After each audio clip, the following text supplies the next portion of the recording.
ಒಂದು ಸಾರಿಗೆ ಸುಸ್ತೋಗ್ಬಿಟ್ಟಿದ್ದೀವಲ್ಲ. Sitting fees ನಿಮಗೆಲ್ಲ ಗೊತ್ತಿದೆ. ಯಾರು ಇಲ್ಲಿ ಯಾವ ಕೆಲಸನೂ ಬಿಟ್ಟಿ ಮಾಡಲ್ಲ. ಬಿಟ್ಟಿ ಮಾಡಿದರೆ ಅದಕ್ಕೊಂದು ಅಕೌಂಟಬಿಲಿಟಿನೂ ಇರಲ್ಲ. ಈ ಬ್ಯಾಂಕು ಪ್ರಾರಂಭ ಆದಾಗ ಸಿಟ್ಟಿಂಗ್ ಫೀಸ್ ಇರಲಿ, ಕಾಫಿ ತಿಂಡಿ ಕೂಡ ಡೈರೆಕ್ಟರ್ಸ್ ಜೇಬಿಂದ ಖರ್ಚು ಮಾಡಿ ಮಾಡ್ತಾ ಇದ್ದದ್ದು ಉಂಟು. ಇವತ್ತು ಬ್ಯಾಂಕ್ ಬೆಳೆದಿದೆ. 6.5 ಕೋಟಿ ಇನ್ಕಮ್ ಟ್ಯಾಕ್ಸ್ ಕಟ್ಟಿದ್ದೀವಿ. ಇವ್ರು ನಾವು ತಗೊಳ್ಳೋ ಸಿಟ್ಟಿಂಗ್ ಫೀಸ್ ಬಗ್ಗೆ ಇವ್ರು ಕಂಡುಹಿಡಿದಿದ್ದಾರೆ. ಆ 6.5 ಕೋಟಿ ಬಗ್ಗೆ ಮಾತಾಡಿದರೆ ನಾನು ಖುಷಿ ಪಡ್ತಿದ್ದೆ. ಈ ಇನ್ಕಮ್ ಟ್ಯಾಕ್ಸ್ ಕಟ್ಟೋದನ್ನು ಕಡಿಮೆ ಮಾಡಿ ಬೇರೆ ಯಾವ ರೀತಿ ಮಾಡ್ಬೋದು, ಸೇವ್ ಮಾಡಿ, ಟ್ಯಾಕ್ಸ್ ಸೇವಿಂಗ್ ಸ್ಕೀಮ್ಗಳು ಮಾಡಿ ಅಂತ ಅವ್ರು ಹೇಳಿದರೆ ಅದು ನಿಜವಾದ ಒಬ್ಬ ತಿಳುವಳಿಕೆ ಅನ್ನೋ ಮನುಷ್ಯ ಮಾತಾಡೋ ಮಾತದು.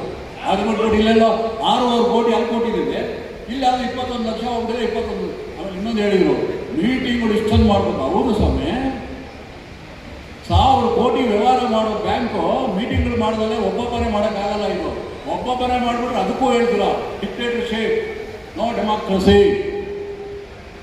ಹೌದು, ಇನ್ನು ಖುಷಿ ಪಡ್ಬೇಕು ನೀವು. ಪ್ರತಿಯೊಂದು ವಿಷಯನೂ ಮೀಟಿಂಗ್ಗಳು ಮುಂದೆ ಇಟ್ಟು ಮಾಡ್ತೀವಿ. ಅದೇನೋ ಅದು ದೊಡ್ಡದಾಗಿ ಏನೋ ಸಿಟ್ಟಿಂಗ್ ಫೀಸ್ ಕೊಟ್ಬಿಟ್ಟಿದ್ರೆ ಯಾರಿಗೂ ಇಲ್ಲದೆ ಇರೋ ಇದು ಪಾಪ ನಿಮ್ಮ ಒಬ್ಬರಿಗೆ ಹಾಕಿರಿ, ಖುಷಿ ಪಡ್ರಿ. ಆಮೇಲೆ ಹೇಳಿದ್ರಿ ಲಾಭನೇ ಬಂದಿಲ್ಲ, ಇದು ಎಲ್ಲ ನಿಮ್ಗೆ ಇದು ಮಾಡ್ಬಿಡ್ತಾ ಇದ್ದಾರೆ ಅಂತ. ಯಾರಾದ್ರೂ ಚಿಕ್ಕ ಮಕ್ಕಳು ಮಾತಾಡ್ತಾರೆ ಈ ಮಾತನ್ನ, ಲಾಭ ಬರೋದು.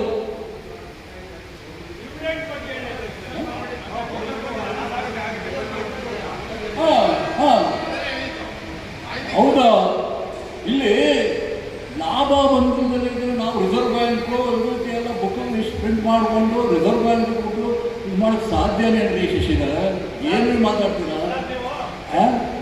ಏನ್ರಿ ನಿಮ್ಗೇನು ದೇವರು ಬಿಡೆ, ಏನು ಮಾತಾಡ್ತೀರಿ? ಕೇಳಿ ಕೇಳಿ ಸಾಕಾಗೋದಿಲ್ಲ. ಇಷ್ಟೊಂದು ಜನಕ್ಕಿಂತಾನೆ ಒಬ್ಬರೇ ಇರಬೇಕು ಅಂದರು. ಅಯ್ಯೋ ಯಾಕ್ರಿ, ಎಲ್ಲರೂ ಜೊತೆ ಬರೋದು ಕಲ್ತ್ಕೊಳ್ರಿ. ಈಗ ಅವ್ರು ಹೇಳಿದ್ರು dividend subject approval from reserve bank ಅಂತ ಮಾಡ್ಬಿಟ್ಟಿದ್ದಾರೆ, ನಿಮ್ಗೆ ಡಿವಿಡೆಂಡ್ ಕೊಡೋದಿಲ್ಲ, ಮೋಸ ಮಾಡ್ಬಿಡ್ತಾರೆ. ಡಿವಿಡೆಂಡ್ ಯಾತಕ್ಕೆ subject approval from reserve bank ಅಂತ ಹೇಳ್ತೀವಿ ಅಂದರೆ, ಮಾರ್ಚ್ 31 ನಮ್ಮದು SIF ಇತ್ತು ಬ್ಯಾಂಕು. ಅಂದರೆ ರಿಸರ್ವ್ ಬ್ಯಾಂಕಿನ ಕಣ್ಗಾವಲಲ್ಲಿ ನಡೀತಿತ್ತು. ನಮ್ಮನ್ನು SIF ಹೊರಗಡೆ ತಂದಿತ್ತು ಇತ್ತೀಚೆಗೆ, ಲಾಸ್ಟ್ ಮಂತು.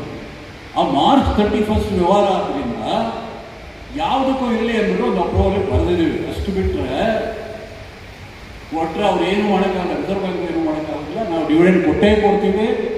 ಇನ್ನೊಂದು 15 ದಿವಸದಲ್ಲಿ 15-20 ದಿವಸ ನಿಮ್ಮ ಅಕೌಂಟಿಗೆಲ್ಲ ಬಿಟ್ಬಿಟ್ರೆ ಆವಾಗ ನೀವು ಶಶಿಧರ್ ಗೌಡರನ್ನು ಜ್ಞಾಪಿಸ್ಕೊಳ್ಳಿ. ಏನಪ್ಪ ಪುಣ್ಯಾತ್ಮರು ಹಿಂಗೆ ಹೇಳಿದ್ರು, ಡಿವಿಡೆಂಡ್ ಬಂದ್ಬಿಟ್ಟಿದೆ, ಆ ಕ್ರೆಡಿಟ್ ಅವ್ರಿಗೆ ಕೊಡಿ.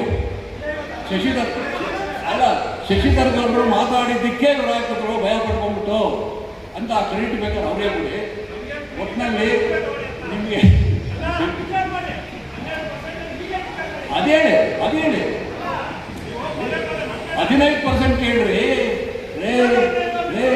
ಗೊತ್ತೇನ್ರಿ ನಿಮಗೆ ಈ ಬ್ಯಾಂಕಿನ ಶಕ್ತಿ ಏನು ಗೊತ್ತೇನ್ರಿ ನಿಮಗೆ? ಇವತ್ತಿನ ಪ್ರಾಫಿಟಲ್ಲಿ 25% ಡಿವಿಡೆಂಡ್ ಕೊಡ್ಬೋದು ನಾವು ಬೇಕಿದ್ರೆ. ಅಷ್ಟು ಲಾಭ ಮಾಡಿದ್ರಿ. ಆದರೆ ನೀವು ಹೇಳ್ತಾರಲ್ಲ, ನೀವು ವಿಷಯ ತಿಳ್ಕೊಂಡು ಮಾತಾಡಬೇಕು. ಇವತ್ತು 25% ಬೇಕಾದ್ರೆ ಡಿಕ್ಲೇರ್ ಮಾಡ್ಬೋದು ನಾವು, ಅಷ್ಟು ಪ್ರಾಫಿಟ್ ಇದೆ. ಇವಾಗ ಏನಾರ ಮಾತಾಡ್ತಿರೋದು ಮಾತಾಡಿ. ತಪ್ಪಿದ್ರೆ ಕನಿಸಿ ತಪ್ಪುವುದನ್ನು ಏನು ಒಪ್ಕೊಳ್ತೀವಿ. ಸುಮ್ಮನೆ ಇಲ್ಲದೆ ಇರೋದೆಲ್ಲ ಮಾಡಿ ಪಾಪ ಎಷ್ಟು ದೇವ್ರ ಥರ ಇದ್ದಾರೆ ನಮ್ಮ ಮೆಂಬರ್ಸು. ಅವ್ರುಗಳಿಗೆಲ್ಲ ಅವ್ರ ಮನಸ್ಸಿನಲ್ಲಿ ಏನೋ ವಿಷಬೀಜ ಹಚ್ಚಿ ಹಾಳು ಮಾಡ್ತಿರೋದು. ಏನೋ ಯಾಕೆ ವಾಪಸ್ ಅವರು ಆಫ್ ಮಾಡಿರೋದು?